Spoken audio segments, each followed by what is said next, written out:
John Hoeven is the North Dakota Republican senator, kind enough to join us this Saturday. Senator, good to have you back. Good to be with you, Neil. People forget that. I mean, this notion of just adding it to the debt, I mean, now we're north of $30 trillion. What's another trillion, I guess, is their view. You won't have to worry about it.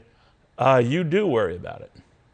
Absolutely. It's a real problem. And when you look at the Democrats passing almost $2 trillion in their ARPA plan last year, not only does that go right on the debt, but the economists I've seen have indicated it's added about 4% to the rate of inflation. So 8.5% inflation, figure that 4%. Big difference between 8.5 and 4.5.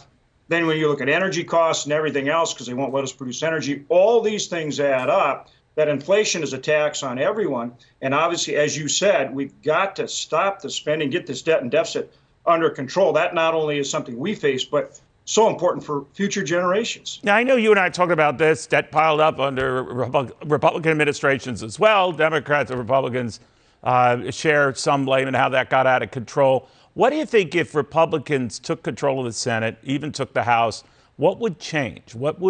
How would that start changing? Well, we've got to get control of the debt and deficit. That means less spending. I've always pushed for a balanced budget amendment. We need to continue to try to do that. We need to grow the economy. And so at the same time that you hold the line on spending, reduce spending, you grow the economy. That's how you reduce the debt and deficit over time. That's what we need to do. And, growing the economy means, again, not only producing more energy at home, getting inflation down, attacking the supply chain disruptions. You don't raise taxes because that hurts economic growth. You saw what happened in the first quarter as far as GDP, 1.4% reduction.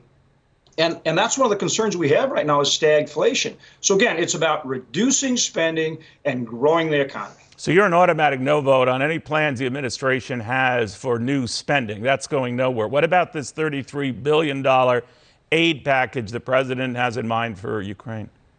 I think we got to look at it very carefully. We just passed not that long ago $13.6 billion. Let's see if all that's been spent. Yes, we want to make sure Ukraine has the lethal aid they need to fight back against Russia. But I think we got to look at this very carefully, make sure the help's there, but what else is in there? So you're going to see that kind of scrutiny in terms of that proposal he's put forward.